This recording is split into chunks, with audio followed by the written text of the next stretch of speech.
오늘은 사람들이 아무래도 정보가 너무 많다 보니까 아직 정확한 내용을 파악하기 어려워하시는 것 같아서 이 최상병 사건을 간단하게 정리하고 그 관련된 특검법이 부결된 과정, 그리고 이 사안을 정치 혐오 조장에 이용하면서 정치를 대중의 관심에서 멀어지게 하려는 사람들에 대한 내용, 이런 내용을 전반적으로 이야기를 좀 해볼까 합니다. 늘 그렇듯이 좀 지루하고 재미가 없고 화가 나는 내용이니까 듣는 분들께는 미리 죄송하다는 말씀부터 드리고요. 뭐 재미없는 건 아니지. 뭐 우리나라 현안들이 여러 가지가 많은데 그걸 뭐 재미있다 없다가 아니라 관심이 없는 거죠. 사실 많은 사람들, 깨어 있는 사람들은 관심이 많고 이게 좀 안타깝잖아요. 한 젊은이 20살지 그 독자가 가가지고 그냥 입대한 지 한 6개월 정도밖에 안 된 그 병사가 참 되게 안타깝게 죽음을 맞았는데 뭐 책임지는 사람은 하나도 없고 제대로 그 수사를 갖다가 하지도 못하고 여러 가지가 있다 보니까 이거 참 안타까운 일이죠, 이거는. 네, 맞습니다. 이 최상병 사망 사건의 그 시작점으로 한번 돌아가 보겠습니다.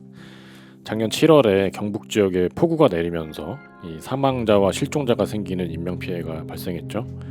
이 중에서 민간인 2명의 실종자를 찾아내기 위해서 7월 19일에 해병대가 수색에 참여를 하게 되는데, 이때 참여한 해병대가 해병대 1사단입니다. 이 강물에서 수색 작업을 하다가 유속이 워낙 빠르고 위험하다 보니까 해병대원 3명이 강물에 휩쓸려서 떠내려 갔는데, 그걸 해병대 중사가 2명을 구출했어요. 근데 여기서 궁금한 게, 어쩌다가 수색 중인 대원들이 어떻게 3명이나 한꺼번에 떠내려가게 된 거죠? 실제로 우리가 물에 들어가 보면은 발목 정도 이상만 물이 차도 유속이 빠른 데서 서 있기가 굉장히 어렵습니다. 무릎 정도면은 뭐 더한데, 당시에 이제 그 홍수로 인해서 강우량으로 해서 물이 많이 불어난 상태가 유속이 굉장히 빨랐다고 해요, 그 당시에 거기에. 그래서 주변에서도 경찰이나 그 육군 54단이 아마 관할 부대를 알고 있는데 들어가서 할 상황은 아니다, 뭐 이런 상황이 있었는데, 뭐 그냥 뭐 어떤 경로가 됐든 이제 들어가 작전을 갖다가 이제 폈는데, 실제 최상병이 소속한 부대는 포병이에요. 우리는 해병대 그러면은 뭐 상륙작전 피고 뭐 이런 특수수색대 이런 것만 생각해서 엄청나게 수영을 잘한다 생각할 수 있겠지만, 이분들은 포병이기 때문에 그렇게 크게 그 수중 훈련을 갖다가 익숙하게 받은 것 같지는 않더라고요. 그래서 그거는 뭐 해병대라고 다 수영 잘하는 건 아니다, 그런 말씀을 한번 드리고 싶네요. 여기 안전장비도 제대로 착용하지 않았다, 이런 얘기들이 있는데, 그거는 우리가 알다시피 이분들 원래 목적은 수해가 났기 때문에 그곳에 이제 복구 작업, 그래서 이제 쓰레기를 치운다든지 어떤 그런 거 갖다 하려고 갔던 거죠. 거기서 뭐 인명 구조라든지 실종자 수색 같은 건 아니었어요. 그러다 보니까 뭐 예를 들어서 그 빗자루라든지 사비라든지 뭐 이런 도구는 챙겨갔을지 몰라도 인명 구조에 필요한, 그래서 뭐 구명조끼라든지 또 뭐 이런 것들에 대해서는 준비가 당연히 없었겠죠. 그건 거기서 이제 사건의 발단이 이제 된 거라고 보여집니다. 네, 다시 내용으로 돌아가서 해병대원 3명이 떠내려갔는데, 너무 안타깝게도 떠내려간 3명의 해병대원 중에서 2명의 대원만 구출할 수 있었고요. 1명은 구출할 수가 없었는데 결국엔 사망한 채로 발견됐고요. 사망한 그 대원이 다들 알고 계신 최상병입니다. 원래는 상병이 아니라 1병이었는데 순직으로 인정돼서 계급이 하나 올랐고요. 지금은 국가유공자로 현충원에 안장된 그런 상태입니다. 자, 이 최상병이 사망한 사건이 해병대에서 발생한 사건이기 때문에 해병대에서 자체 조사를 시작했어요. 맞나요? 맞죠. 해병대 내에 이제 그 군사경찰, 과거에 이제 헌병이라고 불렀지만 이제 지금은 이제 군사경찰이라고 부르죠. 어떤 사건이 나면은 사건 사고가 나게 되면은 이제 그 군사경찰들이 제일 먼저 개입해서 어떤 경로를 통해서 사건이 났는지 사고가 났는지 이걸 이제 파헤치게 되는 거죠.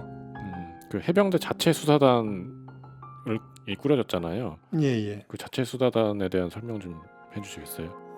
일단은 아까 말씀드렸듯이 이제 준비가 안 된 상태에서 병력을 투입해서 이제 실종자 수색에 들어갔는데, 현장에 와 있던 이 현장 지휘관들, 포대장들이 포병 부대가 갔기 때문에 이제 포대장들이 있는데 그분들이 워낙 유속이 빠르고 물살이 이제 물이 많이 불어난 상태이기 때문에 이게 네. 지금 작업을 할 수가 없다 이런 의견을 펼쳤고 또 그 장교들이 있는 아마 그 단톡방 같은 데서도 이거 어떻게 하겠느냐 이거 좀 다시 상부에다 좀 확인 좀 해봐라 이런 건의들이 좀 있었던 것 같아요. 그러나 이제 어떤 윗선에서 이걸 좀 무시하고 무조건 들어가서 실종자 색출 작업을 해라 이렇게 이제 명령이 오니까 이제 작업을 시작한 게 됐는데 이 부분에 대해서 이제 굉장히 이제 보기에 따라서 이게 이제 과실치사다. 아니다. 이거는 뭐 정당한 명령, 정당한 작전 수행이다. 이게 보는 사람도 있고 하는 것 같습니다. 자체 수사를 했는데 그 결과가 어떻게 나온 거죠, 그러면? 자체 수사 결과는 이제 과실치사로 해가지고 모두 처음에 8명 사단장 포함해서 8명이 이제 과실치사를 했다. 뭐 이런 그 해병대 그 조사단에서 그 수사단에서 조사를 한 다음에 그거 갖다 이제 그 국방장관한테 이제 보고를 한 거죠. 이걸 그대로 이제 경찰청에다 이첩을 하겠다. 국방장관도 뭐 이상 없느냐. 왜냐하면 이제 장군들이 걸려 있기 때문에 꼼꼼하게 들여다 본 거냐 했을 때 이상 없습니다 하니까 이제 사인을 한 상태가 된 거죠. 이렇게 수사한 결과를 해병대 수사단이 경북 경찰청으로 넘겨주는데 근데 군에서 마무리를 하지 않고 경찰로 넘어가는 이유가 뭔가요? 저는 이걸 해병대가 조사하고 군 검찰이 기소해서 군사재판으로 넘어간 건 줄 알았는데 근데 왜 경찰로 사건을 넘기는 거죠? 이게 이제 군사 재판에 관련해서 이제 법이 좀 개정이 됐어요. 왜냐하면 이제 군 내에서 사건이 많이 발생하는데 수사가 제대로 안 되는 거예요. 그러니까 자살자들이 많이 나오고 이러다 보니까는 입대 전에 일어난 사건, 그다음에 이게 범죄 혐의가 있는 사망 사건, 범죄 혐의가 있어야 됩니다. 그냥 뭐 훈련 중에 죽었다든지 이런 거 진짜 그 범죄 혐의가 없이 죽은 거는 이거는 뭐 넘기지는 않는데 뭐 이런 것들에 대해서 이제 한 3가지가 민간 경찰로 다 이첩하게 되어 있죠. 그래서 이제 그 해병대 수사단에서 조사를 하고 그 다음에 후속 조치로다가 이 범죄 혐의가 있으니까 이게 과실치사라는 범죄 혐의가 있기 때문에 그 최상병 사망 사건은 이거는 민간 경찰로 경북 경찰청으로 이제 이첩을 하게 되는 거죠. 그렇군요. 아무튼 경북 경찰청이 7월 28일에 발표를 하는데 무슨 내용이냐면은 해병대하고 경찰이 합동 감식한 수사 자료를 경북 경찰청에 넘겨받아서 사건 조사에 착수할 거다라는 이 발표를 7월 31일에 해병대가 브리핑할 예정이다라는 발표를 경북 경찰청에서 해요. 그러니까 해병대가 7월 31일에 공식 이첩 발표를 하고 8월부터 경북 경찰청이 수사를 한다 이런 내용인 거죠. 예, 그렇죠. 이거는 뭐 좀 신속하게 그리고 적법적으로 절차가 뭐 진행됐다고 보여져요. 그래서 지시사항 또 명령을 받은 사람 이런 것들을 다 종합적으로 했을 때 여기서 끝나는 게 아니라 추후로 이제 추가 조사는 경찰이 하겠죠. 예, 기본 조사니까. 그래서 이제 해병대의 입장, 해병대 수사단의 입장을 정리해서 경북 경찰청에 보내주면은 뭐 경북 경찰청이 그거를 갖고 또 수사를 한 다음에 또 자기의 어떤 그 수사 결과를 또 포함시켜서 이제 검찰청으로 넘기게 되는 거죠. 하나의 절차의 제일 첫 번째 절차가 이제 그 사건 이첩이 되는 겁니다. 아무튼 7월 30일에 해병대 수사단이 수사 관련 내용 그리고 경북 경찰청으로 이첩된다라는 이 내용을 당시 윤석열이 임명한 국방부 장관 이종섭이죠. 이종섭에게 보고를 하고 결재를 받습니다. 근데 아까 말씀하신 것처럼 원래 이런 거는 장관의 결재를 받아야 되는 그런 사안입니까? 장관의 결재는 받지 않습니다. 원래 이제 군사 아까 말씀하신 이제 그 법 개정에는 바로 이첩하게 돼 있어요. 담당자 수사 담당자가. 근데 이걸 왜 이렇게 이첩했냐고 나중에 이제 그 박정훈 대령한테 확인을 해보니까 이 장군들이 걸려 있기 때문에 여기 보면 이제 사단장하고 군단장이 걸려 있지 않습니까? 이 부분은 대통령의 인사권이 걸려 있는 문제이기 때문에 최소한 그 국방장관은 아셔야 될 것 같아가지고 그냥 보고를 했다 이렇게 말씀하시더라고요. 그러니까 실질적으로는 다른 이 장군이 관련되지 않은 사건 같으면은 바로 이첩이 되는데 아마 그런 걸 좀 배려했던 것 같아요.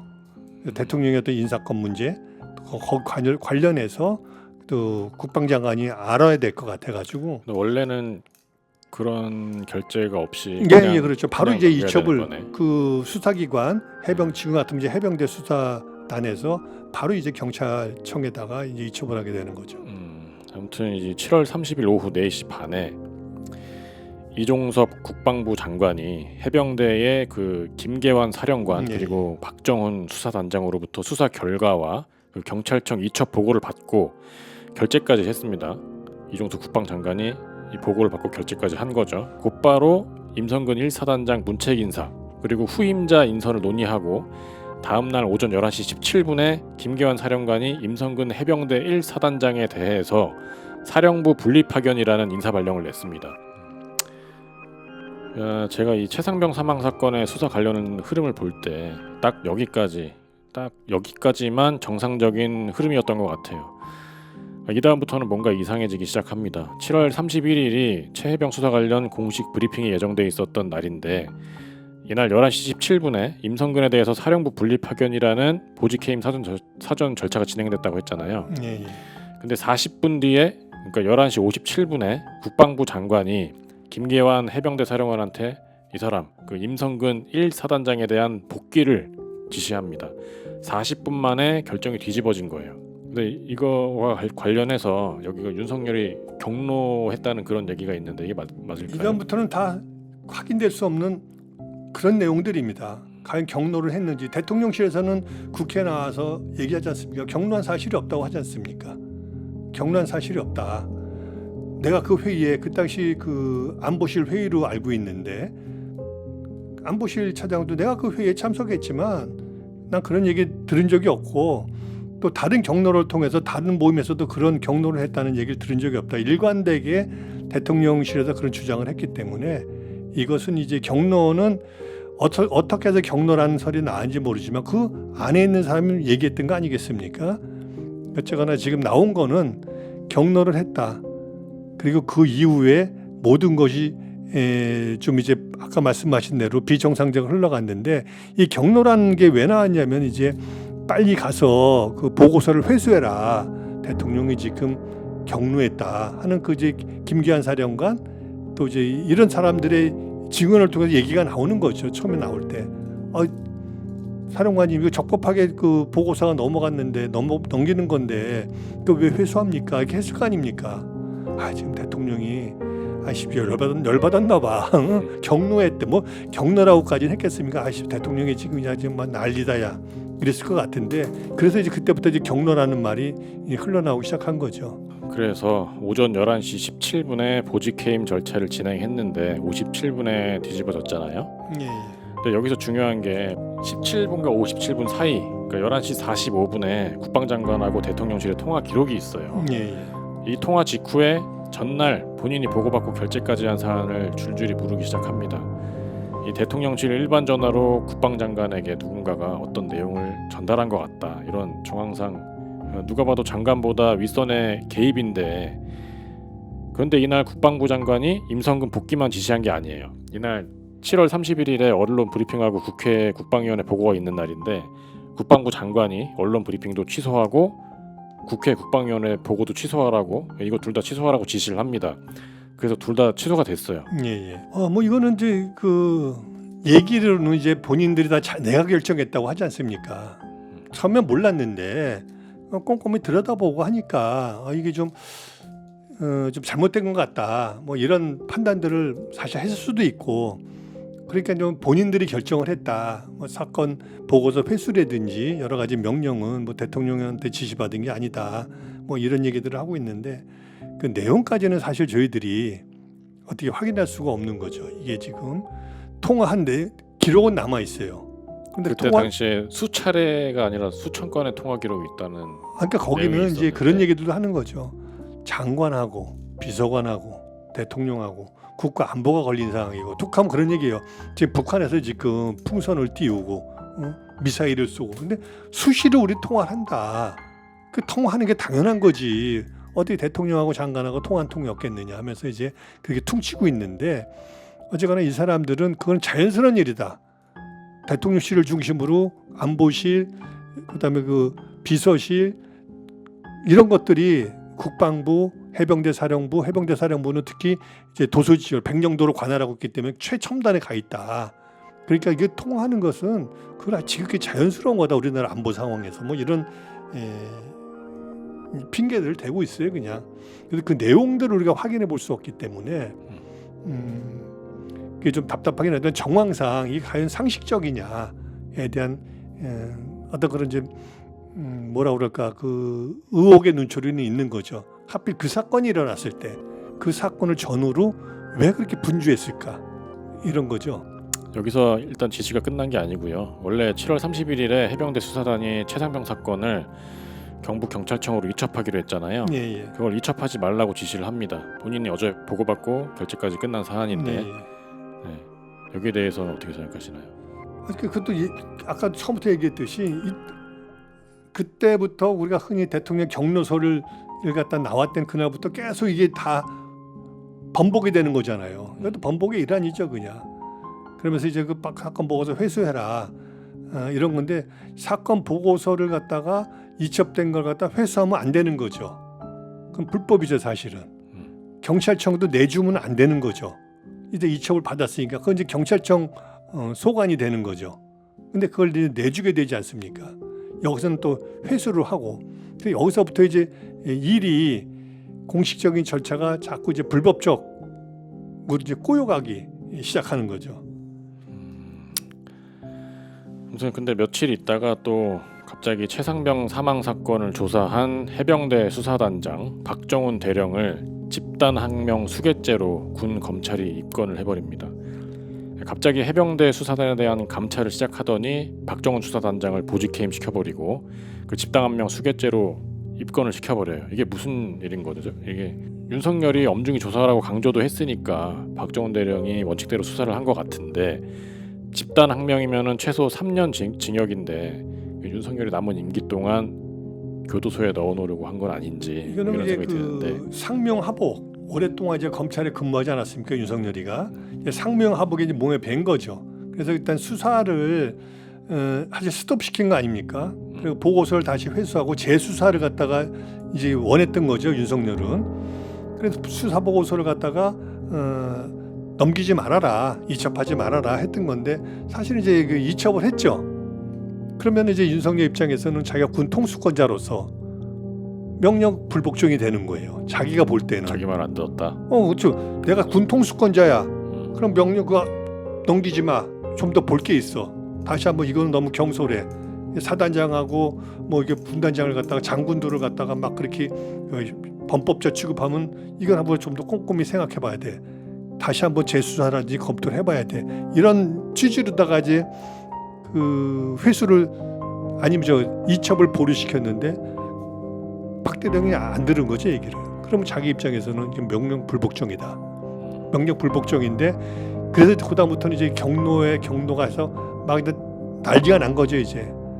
대통령실, 국방부 난리가 났는데 전화하니까는 전화를 안 받았다. 왜냐면 거기서도 자꾸 압력 전화가 오니까 아마 전화를 갖다 몇 번 안 받았던 것 같아요. 이게 집단 항명 수괴죄. 집단 항명이다, 이거는. 군 통수권자가 이런 지시를 내렸고 주변에서 관계되는 지휘권자라든지 이런 사람들이 전화를 하는데 전화를 안 받았다.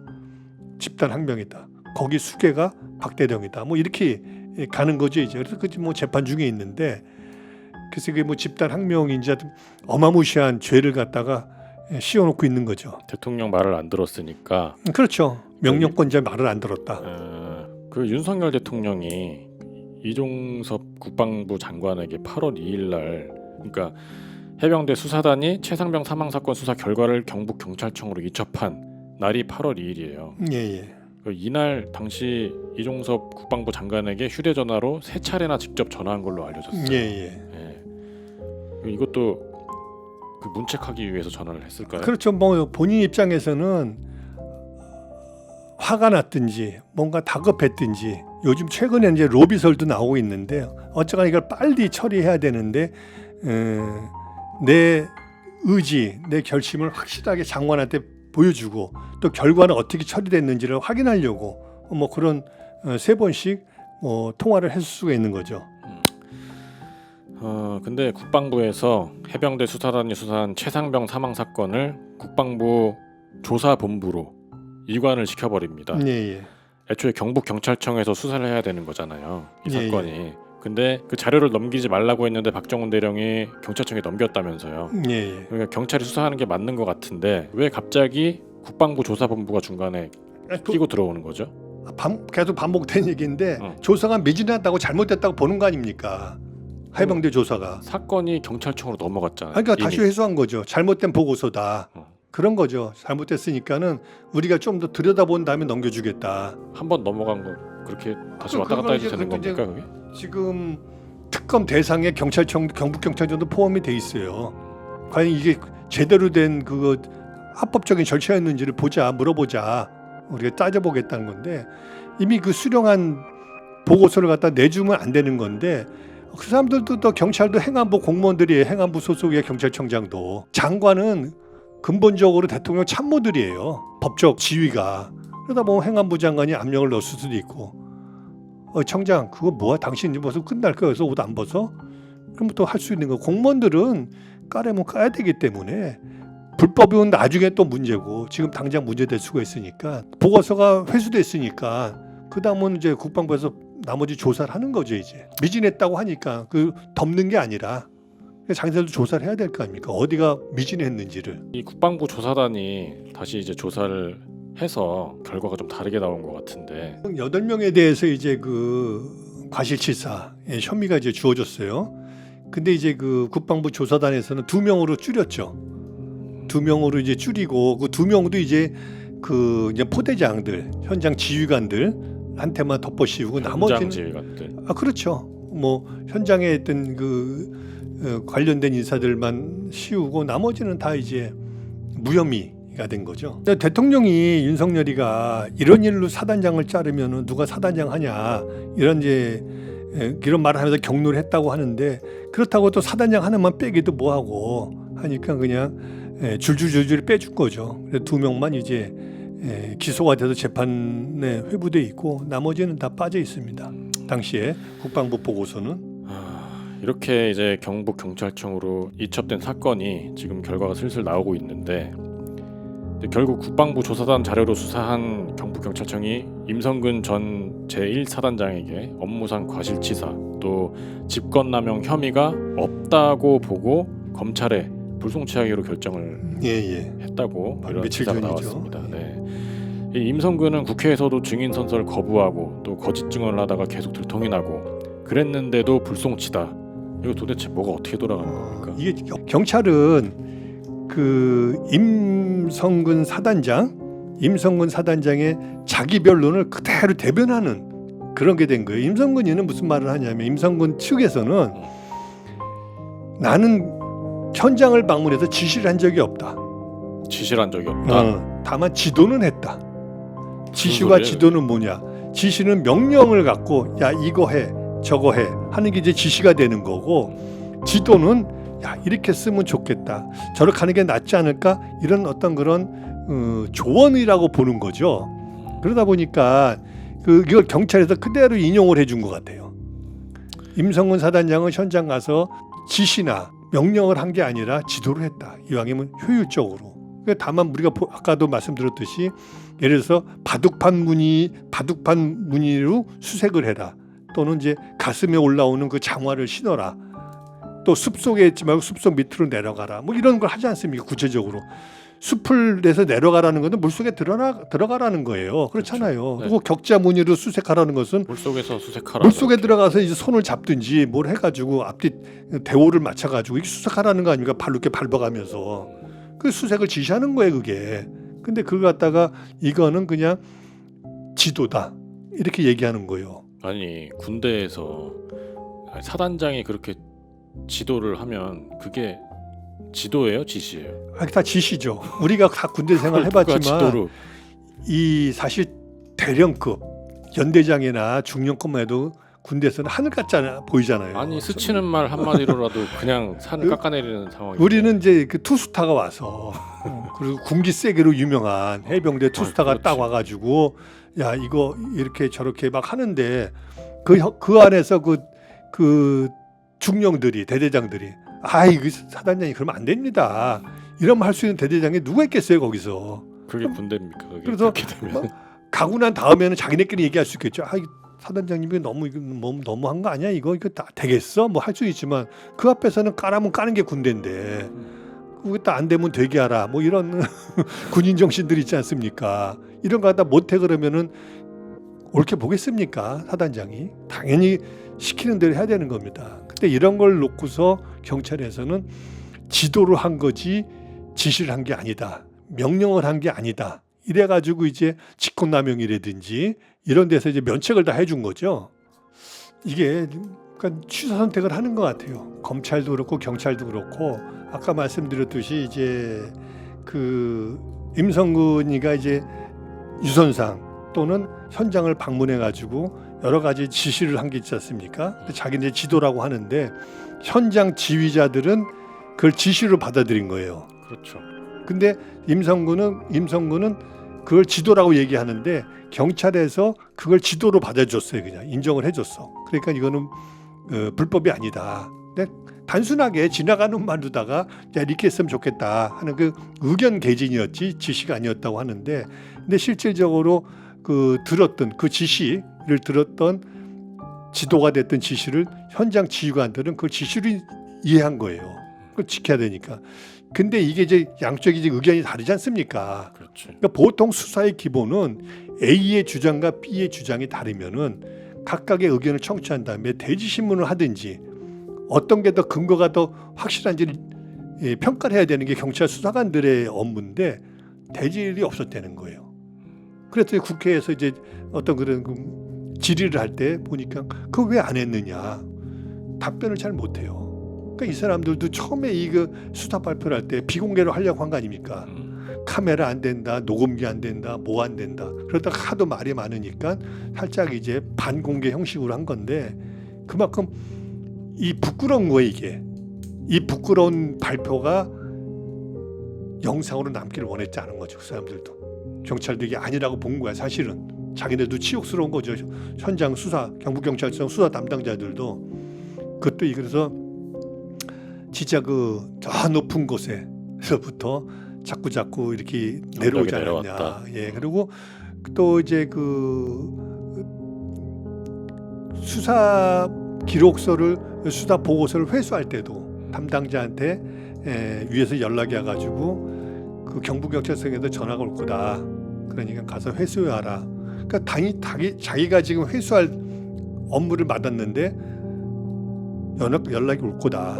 그래도 누가 다른 라인으로 뭔가 지금 경북경찰청을 압박하고 있는 거라고 보여지는데 지금 뭐 들리는 얘기로는 대통령실에서 또 압력을 별도로 투트랙으로 압력을 행사해가지고 경찰청에다가 그걸 회수할 수 있도록 조치를 취한 거 아닌가 뭐 그런 얘기들도 있더라고요. 이런 흐름을 보면은 외압 의혹이 아니라 그냥 외압을 행사한 건 맞는 것 같아요. 그렇죠. 근데 뭐 의혹이라고 볼 수가 없을 정도예요. 근데 지금 이렇게 법률적으로 우리가 잘못하면 고소고발 당할 수 있기 때문에 일단 제 다들 인정입니다. 의혹이라고 하는 거예요. 일단은 다들 왜냐 아직 확정된 게 아니기 때문에 근데 앞뒤 정황 대통령과 장관, 대통령과 그 주변인들, 또 대통령실과 국방부, 대통령실과 관련 수사기관들, 또 경북경찰청까지 이런 일련의 그 통신 내용까지는 우리가 알 수 없지만은 통신이 왔다 갔다 한 내용을 보면 이거는 뭐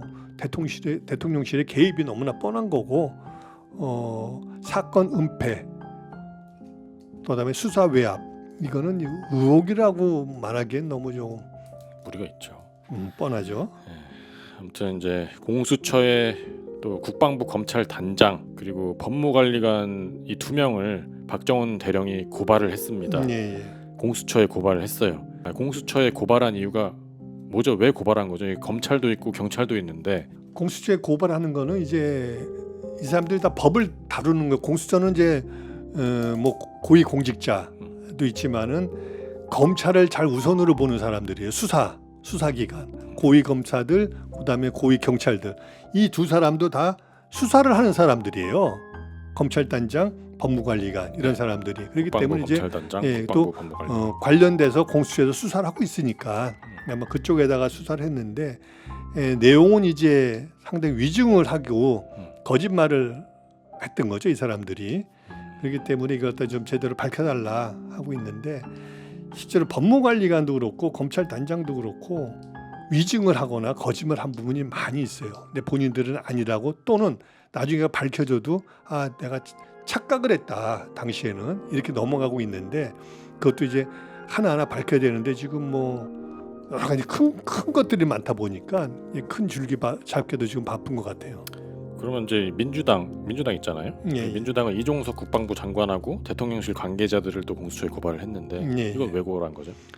같은 맥락입니다. 일단 다 고발하는 거예요. 왜 위증을 했고 또는 허위로 얘기를 했기 때문에 이거 고발은 걸리적거리면 다 하게 있는 겁니다. 지금 수사 범위를 특정하는 거죠. 얘도 수사해달라, 얘도 수사해달라.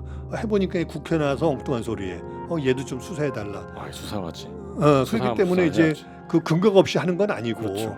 이 사람들이 행태 또는 국회 나와서 답변 내용 이런 걸 보고서 이제 수사를 의뢰하는 거죠. 자, 그러면 이 공수처가 이 고발건에 대한 수사를 하고 있고 또 이 경북 경찰청이 국방부 조사단 자료를 바탕으로 수사를 진행 중인데 여기에 이 최상병 특검까지 추진이 되기 시작했죠. 네, 예. 더불어민주당에서 최상병 특검 법안을 발의를 했는데 국민의힘 반대로 부결됐어요. 이 경찰도 수사 중이고 공수처도 수사 중인데 굳이 특검을 진행하는 이유가 뭔가요? 이 사건 수사가 겹치는 것 같은데. 경찰에서도 하고 있고 공수처에서도 하고 있어. 근데 예, 예. 왜 또 특검까지 수사를 해야 되나? 아까 그 말씀드린 경찰은 경북경찰청은 이미 편향된 수사 결과를 내놨어요.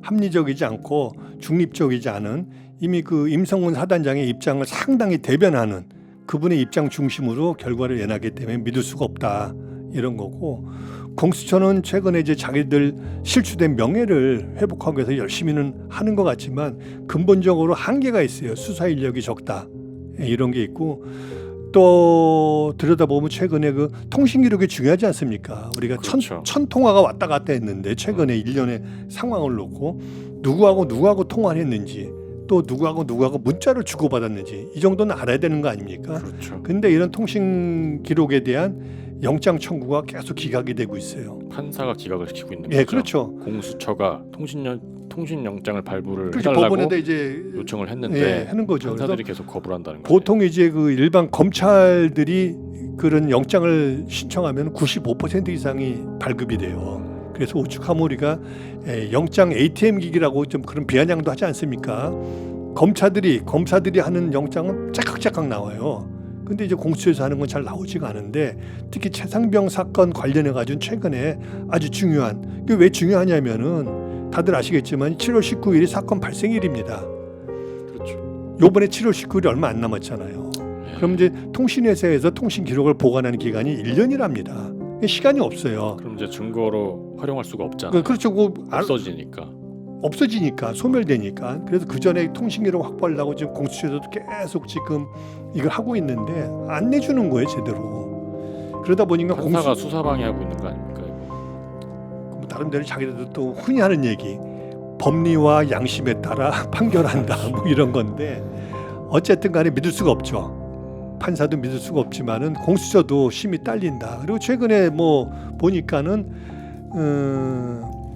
그 공수처의 그 사부에서 이런저런 수사를 하고 있는 모양인데 거기에 이제 검사가 상당히 조금 문제가 있은 사건 도이치모터스 주가 조작 사건의 변호인 출신이다. 그러니까 공수처 4부가 지금 최상병 관할이잖아요. 예. 그 거기에 관련해서 검사가 좀 문제가 있다. 예, 거기 관련해서 최근에 이제 또 공익 제보자가 나타났지 않습니까? 그래가지고 이분들이 이제 해병대 단톡방 5명이 있는 단톡방의 내용을 공개하고 10시간 동안 조사를 받고 했는데 그걸 수수했던 사람이 도이치모터스 주가 조작의 그 변호사였다. 이런 게 알려지면서 야 이거 뭐 믿을 수 있냐 공수처는 이거 정보가 다 새나간 거 아니냐. 도이치모터스 수사 주가 조작 사건에 네. 변호를 했다는 거죠. 누구를요? 하여튼 거기에 관련된 자의 변호인이었어요. 도이치모터스 사건 예, 관련된 추가적 관련 변호인이었어요. 그 그러다 보니까 검사. 서로 다 아는 사람들이기 때문에 그 사람이 저 서울중앙지검에도 있었고 그런 사람들이 거기다 들어가야 돼요. 바닥이 좁아요. 윤석열 부하잖아요. 서울중앙지검에. 아 그렇죠. 윤석열 한동훈이 라인이라고 볼 수가 있죠. 윤석열 부하면서 도이치모터스 변호도 하고 거기에 지금 공수처 4부에 포함이 돼서 최상병 관할 사건을 이제 수사 관련된 중인데 사건들을 지금 근데 자기가 이제 뭐 이게 문제가 되니까 이제 회피 신청을 했다고 하긴 하더라고요. 근데 뭐 들을 거 다 듣고 나서 정보가 다 유출됐겠지. 그럴 수 있죠 이제 그게.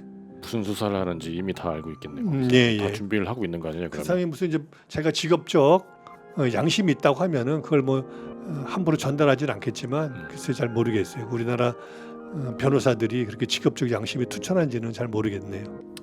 그래서 하여튼간에 경찰 수사도 네. 또는 이제 공수처 수사도 우리가 썩 신뢰할 수가 없다. 그러니 우리가 특검으로 가는 수밖에 없지 않느냐. 이런 말이 자꾸 나오는 거죠. 그래서 특검을 진행하는 것이다. 그렇죠. 아, 이제 공수처 경북경찰청 수사는 이미 편향돼서 오염이 돼 있고 그렇지. 이 공수처 수사도 너무 한계에 부딪히고 이렇기 때문에 열심히는 하고 있습니다만은 너무 시간도 많이 까먹었어요. 지금 19일이면 이제 며칠 남지도 않았어요. 이제 통신 기록이 일주일도 다 안 남았어. 없어질 판인데 14일 그래가지고 이니까. 5일밖에 안 남았네. 네, 그래서 이제 특검으로 가야 되는데 뭐 특검이 이제 그 거부권을 또 행사했기 때문에 15번째죠 이번에 네. 윤석열이가. 그래서 그게 또 이제 뭐 재의결을 해야 되는데 될 확률은 없고 아마 다시 또 뭐 부결이 될 걸로 이제 보여집니다. 네, 그러면 그 얘기 그 민주당이 21대 국회에서 특검을 발의했잖아요. 예. 윤석열이 특검 거부권을 행사하고 네. 국회에서 재표결해서 국힘까지 반대를 하면서 결국에는 부결이 됐잖아요. 예. 이걸 가지고 민주당이 최상병 특검법 부결되기를 바랬다 이런 말을 하고 다니는 사람들이 꽤 있어요. 뭐 정신 나간 사람들이고요. 뭐하러 그런 짓을 하겠습니까? 민주당이 정치적 이익을 위해서 이 국민의힘이 반대할 수밖에 없는 상황을 만들면서 그렇게 특검을 진행했다. 그 거부권을 행사한 사람들이 그 쪽팔린 사람들이죠, 그게. 그래서 이제 덮어씌우는 거고. 아, 요즘 뭐 저기 국진당 당대표 경선이 한참 중이지 않습니까? 네. 거기 보면은 한동훈이가 총선에서 일부러 져줬다 이런 말도 나와요. 그 또라이들 얘기는 들을 거 없어요, 그냥. 뭐하러 그걸 갖다가 민주당에서 특검이 그렇게 되기를 바라겠습니까? 아무튼 그러면 이 최상병 사망 사건의 원인 규명이나 책임자 처벌 관계없이 그냥 민주당 자신들의 어떤 정치적 이익을 목표로 국민의힘이 반대를 할 수밖에 없는 이런 프레임으로 기획을 하고 또 특검 표결에 반대하게 해서 이 국민들이 국민의힘을 나쁜 정당으로 인식하게 만들었다는 거예요. 이 민주당이 그 이익을 챙기고 있다. 대충 이런 내용으로 이야기를 하고 있는 겁니다. 일부의 가치도 없는 거고요. 아니 그러면 자기네들도 특검을 들어주면 되지. 그렇지. 그 뭐하러 그거 안 들어줘가지고 자기네들도 나쁜 인식을 받고 있는 건 알고 있는 거 아니에요, 그죠? 그럼 뭐하러 합니까? 그냥 받아주면 되지. 민주당이 발의한 특검법을 보면 최해병 사망 사건과 관련된 수사에 이 대통령실을 포함을 시켰어요. 이게 국힘에서 특검을 못 받을 내용이었다라는 겁니다. 이 특검을 반대하게 만들려고 민주당에서 요거를 일부러 넣었다. 대통령실을 포함시켰다. 일부러. 이거 어떻게 보십니까? 아니 사건의 핵심 대통령실이잖아요. 그렇죠. 근데 대통령실을 안 하면 누굴 합니까 그러면? 그렇잖아요. 그러니까 얘네들은 그 최상병 사망과 관련된 그때 당시에 그 현장 관련된 그것만 원하는 거지. 그러니까 그것만 하려고 했는데 그것만 해야 되는데 왜 다른 걸 해야 되냐 이 얘기예요 지금. 그걸 왜 거기만 하려고 했는데 왜 임종석 사단장을 살려냅니까? 임성근 사단. 임성근 사단장을요. 그 사단장을 살려낸 게 누군데요? 그냥 처음 있는 그대로 해병대 그 보고서 그대로 냅두면 됐어요. 그래요. 그렇게 그럼 냅두면 임성근 됐지. 봐가지고 무슨 크게 중용을 받겠습니까? 과실치사니까는 뭐 전역 당하고 뭐 해가지고 무슨 제가 볼 때는 명령권자이기 때문에 명령을 뭐 잘못 내릴 수도 있고 하니까 뭐 크게 중용을 받겠습니까? 감옥살이도 안 할 것 같아요 제 생각에는. 그냥 그걸 놔뒀으면 돼요. 그걸 왜 대통령실에서 건드려가지고 대통령실에서 국방장관을 움직이고 그 온통 난리를 부릴 사람이 누가 있습니까? 대통령밖에 더 있어요. 그럼 그 알아보자 하는 거지. 그냥 처음부터 그냥 박정훈 대령이 했던 대로 그냥 냅두면 돼요. 냈던 대로 그냥 경찰에서 수사를 하고 그렇죠. 경찰에서 정상적으로 수사를 했으면 뭐 검찰로 사건은 넘어갈 이미 테고. 끝났어요. 그리고 검찰로 넘어가고 검찰은 또 지네 식구들 아닙니까? 그럼 거기서 또 하고 또 거기서 또 재판으로 넘어가고 단계가 쭉 있잖아요. 뭐하러 윤석열이가 자발스럽게 거기서 그래가지고 사건을 키워놓고서 이제 와서 뭐 대통령실을 갖다가 수사 대상에 포함시켜서 국짐에서 받을 수 없는 상황을 만들어놓고 정치적 이익을 즐긴다. 지금 이제 최상병 사건에 대한 특검 찬성률이 70%에 육박해요. 그러면 자기네들이 여론을 못 받고 있는 거 아닙니까? 그렇죠. 그래서 그거는 받아들이면 될 일이에요, 그냥. 대통령실이 수사 대상에 들어가더라도 이 기밀 시설이라서 압수수색된 사례가 없다 이런 말도 해요. 근데 악의적으로 언론 플레이를 위해서 수사 대상에 대통령실을 포함을 시켰다는 건데 과거에 이 청와대가 정말 수사받은 사례가 없습니까? 문재인 대통령 때도 있었고요. 네. 국정원도 수사를 받았어요. 국정원도 압수수색 받았고 그럼요, 다 받는 거예요. 특활비 가지고 문재인 받고. 청와대도 압수수색을 그럼요. 받았잖아요. 다만 이제 왜 이런 허위 사실을? 선별적으로 이번에 이러이러한 자료가 필요하니까는 왜냐면 그 국가보안실이 다 털리는 거 아니지 않습니까? 그럼 압수수색을 하더라도 여기에 대통령의 근무일치 요거 특정해서 달라. 그럼 그 선별해서 주는 거예요. 모두 서버를 다 뒤지게 할 수는 없으니까. 아니 제1급, 제일 특급 보안시설인 국정원도 옛날에 다 가가지고 특활비라든가 이런 거 다 끄집어낸 거 아닙니까? 맞아요. 그리고 저기 한동훈이나 윤석열도 그 누가 김건희랜다. 그 박근혜 특검할 때도 다 뒤진 거 아니에요, 가서. 뭐 무슨 뭐 청와대가 무슨 뭐 그렇게 그냥 그 특권인 지역입니까? 아닙니다. 다 수사합니다. 이렇게 최상병 사망이 안타깝다고 입으로 떠들면서 이 뒤로 하는 말들이 가관인 거예요.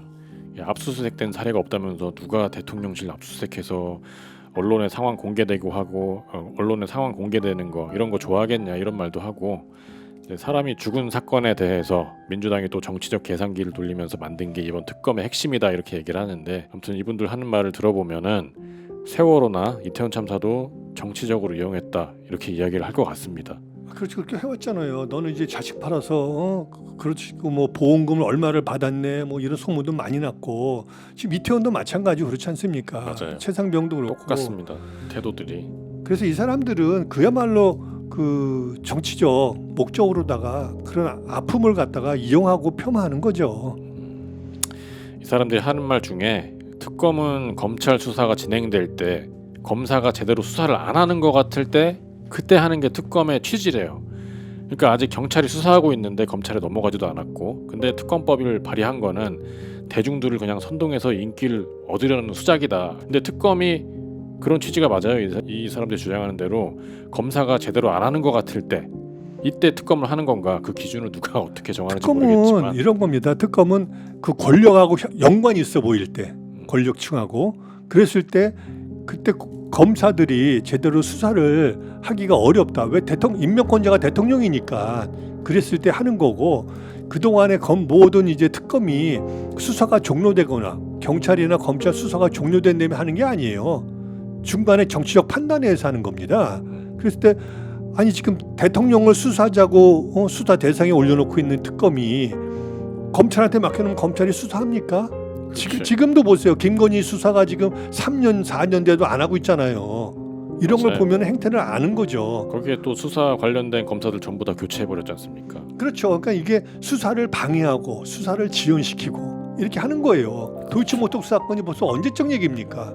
그러니까, 한 번도 소환을 안 하잖아요. 그러니까 이 말씀은 수사하고 기소를 정권의 영향을 받을 수 있는 정규 검사가 아닌 독립된 변호사로 수사를 하게 하는 이런 제도를 특검이라고 말씀하시는 거죠? 예, 그게 바로 우리가 헌법에 명기되어 있는 법률에 명기되어 있는 특검의 그 제도의 취지입니다.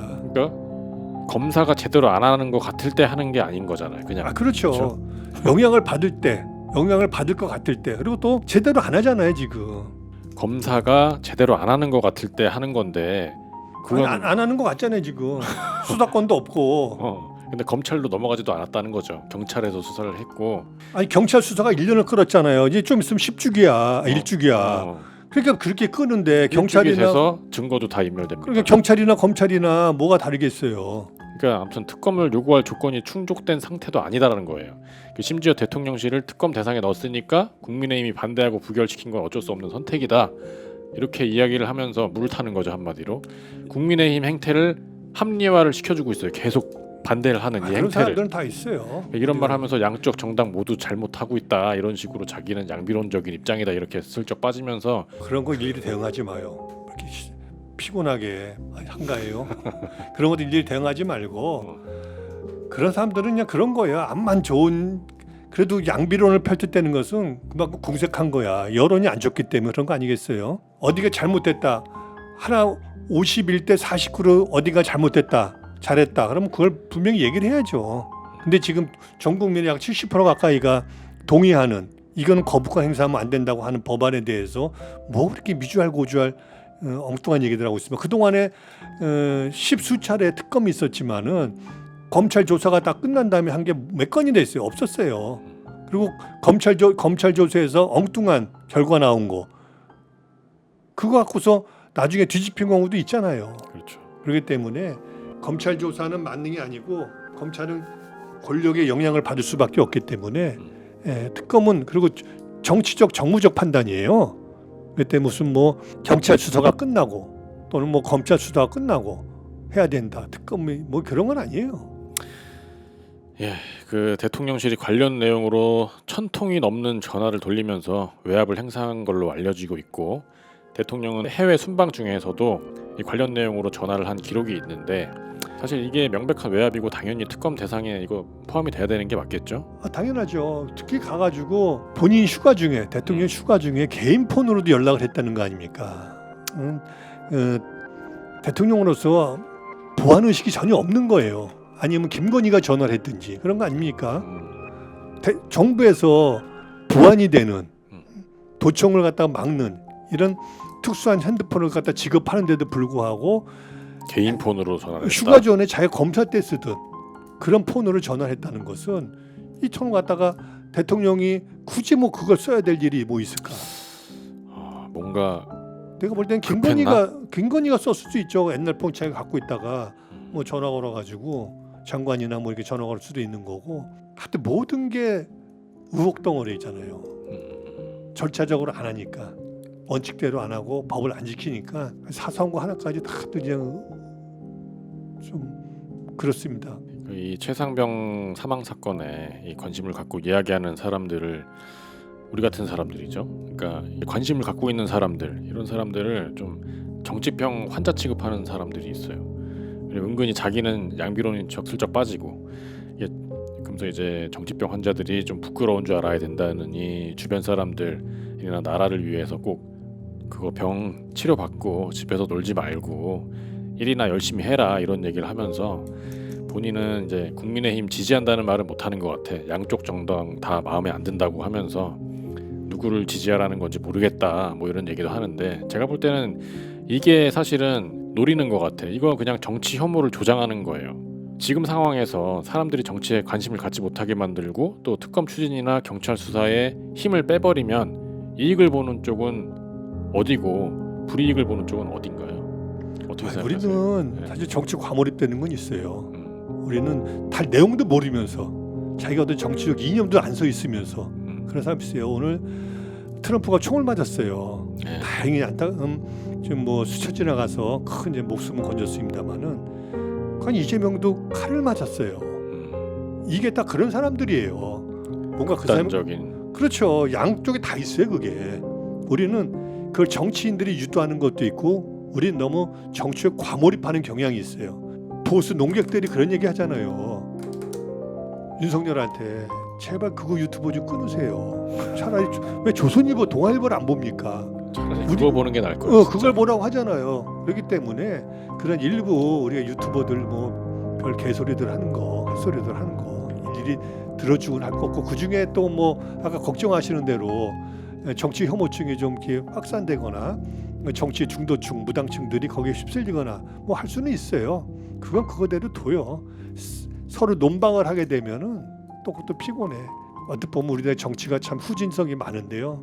제가 볼 때는 그냥 어디 사람이 한 몰을 다니면서 이리 몰려다녔다 저리 몰려다녔다 그냥 뭐 그렇습니다. 네. 정치의 모충은 네. 어쩔 수가 없는 거예요. 그거는. 그 연결해서 그러면은 21대 국회에서 이 최상병 특검법을 발의를 했는데 대통령과 국민의힘이 격렬하게 반대를 해서 결국에는 진행을 못했잖아요. 예, 예. 자, 이번 22대 국회에서 민주당이 시작하자마자 최상병 특검법을 다시 발의를 했습니다. 예, 예. 근데 윤석열이 또 거부권을 행사했고 또 이 법안을 통과시켜서 특검을 시작하려면 결국에는 이제 국회의 3분의 2 이상의 의원들이 찬성을 해줘야 됩니다. 예, 200명이죠. 그렇죠. 근데 이 300석 중에 300석의 의석 중에서 국민의힘 의석이 108석이에요. 예, 예. 21대 국회보다 국힘 의석이 좀 줄어들긴 했지만 예, 예. 그래도 100석 이상이라서 또 부결될 것 같은데 이거 어떻게 아, 보십니까? 당연하죠. 그냥 부결이 갈 겁니다. 108석이라도 8명 일부에서는 8명 오면 그거는 꿈꾸는 거고요. 안 될까요? 그 사람들은 왜 떠나서 여기 올 일이 뭐 있습니까? 그렇잖아요. 민주당에서 공천 줄 것도 아니고 그다음에 또 뭐 내가 어떤 정치적이나 뭐 금전적 이익을 볼 것도 아니고 다만 어떻게든 거기에 붙어 있어야지. 제가 나름대로도 뭐 정치적으로나 뭐 미래를 꿈꾸고 이 당을 갖다 재건시켜야 되는 거지. 제가 볼 때는 뭐 양심 있는 안철수- 사람이 8명도 없을 것이다. 양심은 이제 정치는 양심 갖고 하는 게 아니라 이익 갖고 하는 거기 그럼 때문에. 전부 다 이익만 생각할 그럼요. 것이다. 그렇기 때문에 그거는 뭐 양심이나 이런 거는 하나의 그 포장이라고 저는 봐요. 그 눈치를 보는 거지. 그리고 또 국민들한테 이렇게 보는 건데. 아니 눈치를 보면 70% 이상이 찬성인데 당연히 가결을 시켜야겠죠. 눈치 안 보는 거 아니에요.